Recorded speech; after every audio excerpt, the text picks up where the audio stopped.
अस्सलाम वालेकुम नाज़रीन। पाकिस्तान और बांग्लादेश के दरमियान 2 टेस्ट मैचों की सीरीज़ का दूसरा और आखिरी क्रिकेट टेस्ट मैच शेर बंगला क्रिकेट स्टेडियम ढाका में जारी है। आज मैच का तीसरा दिन था।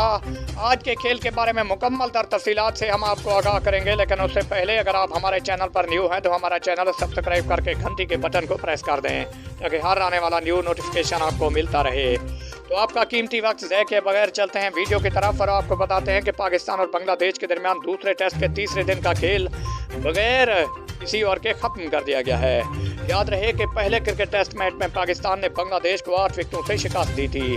पाकिस्तान और बांग्लादेश के दरमियान 2 टेस्ट मैचों की सीरीज़ का दूसरा और आखिरी क्रिकेट टेस्ट मैच शेर बंगला क्रिकेट स्टेडियम ढाका में खेला गया, जिसमें पाकिस्तान ने टॉस जीतकर पहले बैटिंग का फैसला किया। पहले दिन के इख्तिताम पर पाकिस्तान ने 2 विकेटों पर 160 रन बनाए थे। दूसरे और तीसरे दिन का खेल बारिश की वजह से मुमकिन ही नहीं हो सका।